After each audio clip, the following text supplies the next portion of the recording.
So I finally got parts in both for the Cummins and the 1965.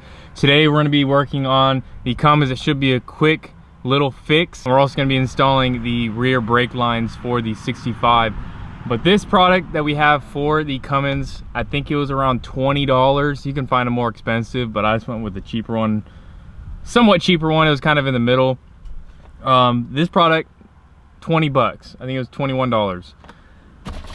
And Amazon likes to ship in way bigger bags than it needs to be, but this little product is gonna hopefully solve the hard starting that my truck has been doing for the past over a year. I thought it was just my injection pump going out. Never really thought too much about it. I was just letting it ride until it, the injection pump went out.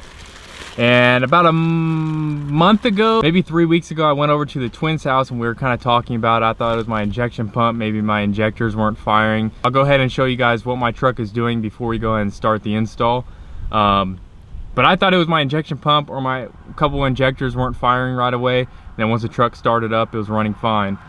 And then sometimes when I go ahead and park on a downward slope, my truck starts faster than normal. And when I'm parked on a flat or incline like that, it takes a long time to start. And the reason for that being is that the return check valve on the injection pump. So what that does, if it goes bad, it allows the fuel that's primed in the injection pump to just go back down into the tank. And then when you go to start it up, you don't have any fuel in there. So it's got to pump fuel back into the injection pump and reprime it. So we're going to be changing out this little product right here. And hopefully this saves me from either replacing injectors or replacing my injection pump, because injection pumps are probably about 1,500 bucks, 1,200, 1,500 bucks, depending on what brand you go with. And this is all, that's all it is. It's just a check valve. When the injection pump pressurizes, this is set to a certain PSI. I can't remember what this one's set to. But when it pushes on the ball valve, it allows the excess fuel that isn't going to be needed to go back down into the tank to return. So return check ball valve, return check valve. Hopefully this saves me from a $1,200 to $1,500 repair, or injectors about $600 repair. So let's go ahead and install this baby. But actually, like I said, you guys know, if you guys have been watching the videos, how my truck starts. But for those of you guys that are watching my videos for the first time, this truck has been sitting for about an hour and a half, maybe 2 hours.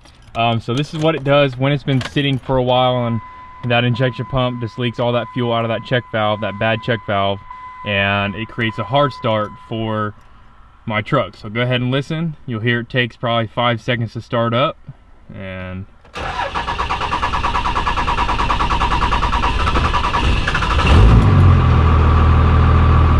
that's it right there. So as you guys can see right here, this is the bolt that we're going to replace, and there is a banjo. It's basically a banjo bolt with a spring valve in there, ball check valve. This is the banjo line, so that's what sends fuel back into the tank, and we're just going to be replacing this and the washers to it.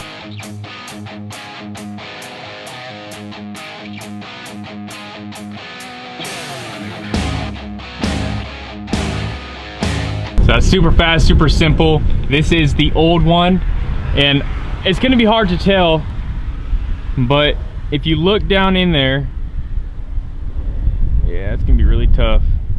You can see the ball valve right at the end of there. You see it's a little shiny. That's the ball valve, and it's stuck. So what it's doing is it's just allowing fuel to leak down into the return line and go back into the tank, and that's what's creating the hard starts. If you look at this one, you just see the spring in there, and there's no ball valve because the pressure hasn't pushed it out of the way yet to let the fuel go down into the line. So you can see that ball valve right there. There it is. So super simple. Just gonna go ahead and screw this one back on, and it should be good to go.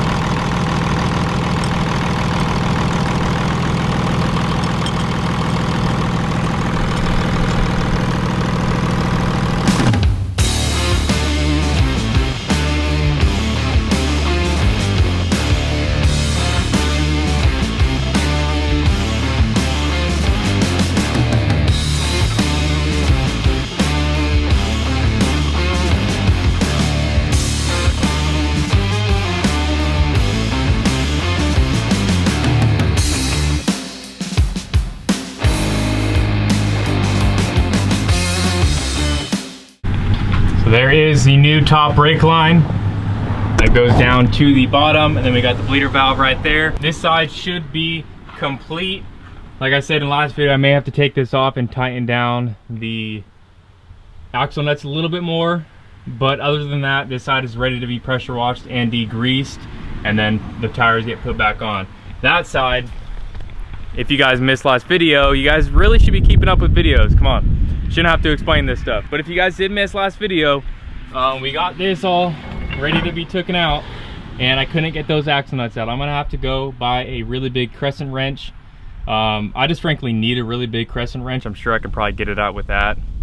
But we are stuck on this side just from that axle nut from replacing the brakes on this side.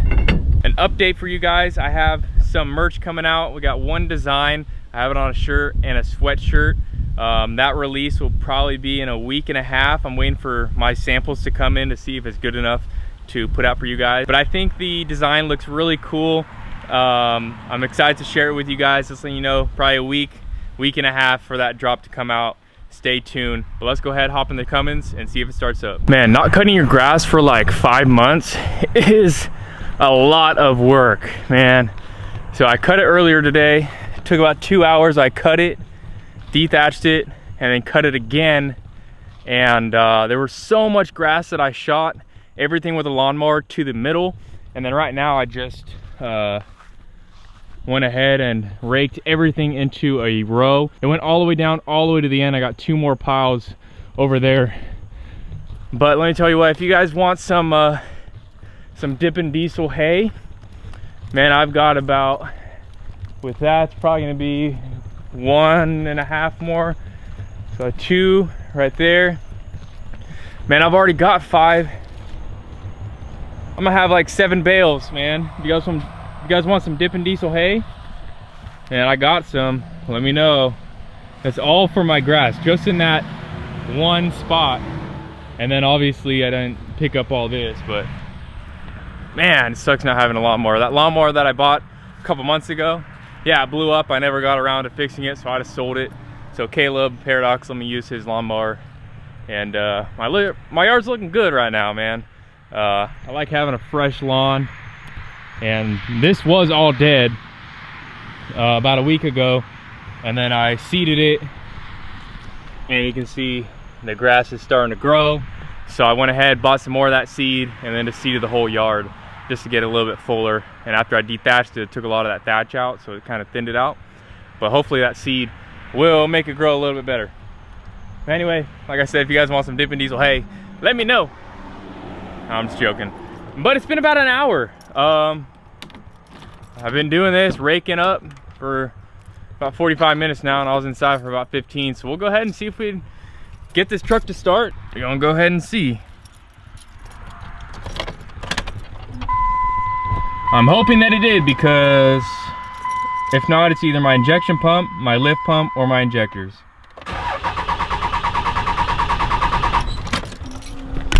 Nope, didn't fix it. All right, see you guys tomorrow.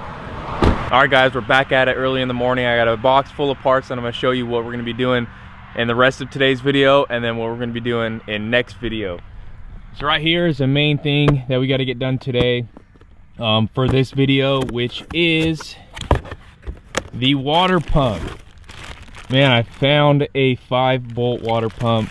One of you guys actually commented on one of my videos saying to look up a 1967 or something, 375 model 361. So I'm not sure what's going on right there, but hopefully this works. I don't. Oh, that's the port for the grease. I forgot that it came with the grease fitting. So that's gonna go there. You're gonna be able to grease this bearing. We'll throw some grease in there. Hopefully it fits. And looks like it already has some grease in there. But we'll go ahead and throw this on today. Comes with a new gasket, so I can get rid of the gasket that I made that was leaking before. So there's the rest of today's video right there. That's gonna be installing the water pump. That's the main thing. So I put these in the same box, but we got, you guys already saw that wheel cylinder. For next video, we have, boom, look at that. Clutch master cylinder, should go on perfectly. There's that one, it's completely rusted. Or not completely rusted, but it's rusted compared to this. So there's that. And then we have the new master cylinder. So we're gonna be able to get rid of that one that's leaking inside the cab. There was a little bit of water right there, that's just from the door seal. But you can see where it's dripping, or not there. But it drips from the master cylinder in here, and you can see it's already starting to rust through the port 15. It's just eating right through that port 15. So we gotta get that replaced in next video. So definitely stay tuned. A lot of new products definitely going on the truck. I still have to find time to go buy a big old crescent wrench to get this side off. A lot of you guys were asking me if it may have been reverse thread or something. I'm not sure. I'll go ahead and try it, I guess, to get that axle nut off. But once we get that axle nut off, we can go ahead and finish out the brakes for the rear, and then we'll have a new master cylinder, a new clutch cylinder, so it's all going to be new parts, new water pump, get rid of the leaking water pump. It's howling pretty bad too, and I'm ready to drive this thing again, guys. And it's been way too long. Haven't really been able to go anywhere without a truck, so this definitely has to get fixed. So we're gonna go full steam ahead and try and fix this thing up and get it running again. So stay tuned. Let's go ahead and work on this water pump.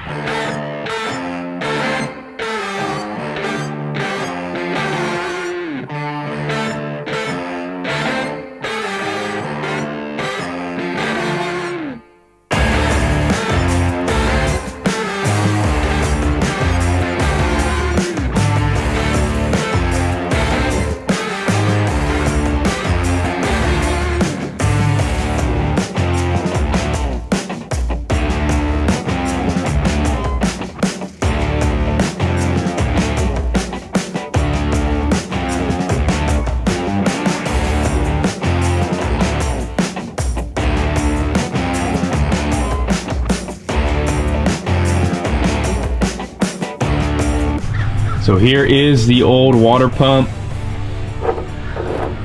You hear that, especially when the truck is running, you can definitely hear it. So looking at it like this, you guys can see it's a 5-bolt, pretty much the same as this one. So let's hope it fits and everything all matches up on it. I'm about to zap these off. Do it slowly so I don't strip anything.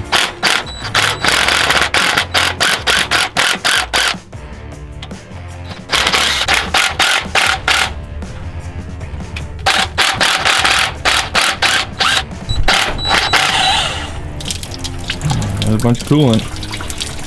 Got a tub down there, so hopefully it's catching it.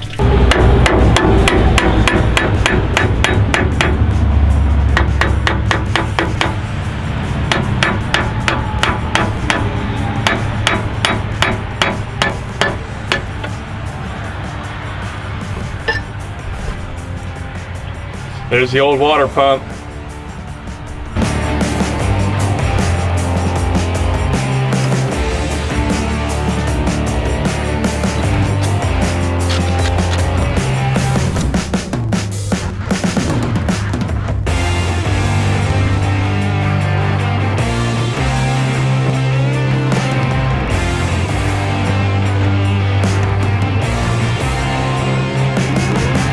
Alright guys, we got the new water pump on and it is a perfect fit.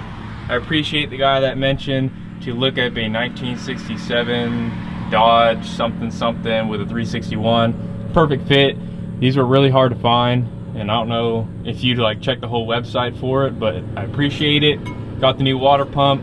It should pump some water pretty good. And that crop duster always flies over the house. But that's gonna be it for this video, guys. I just really wanted to get this done. I know today's video and last video was kind of all over the place. I'm sorry, I just have a bunch of stuff going on. Next video should be more organized.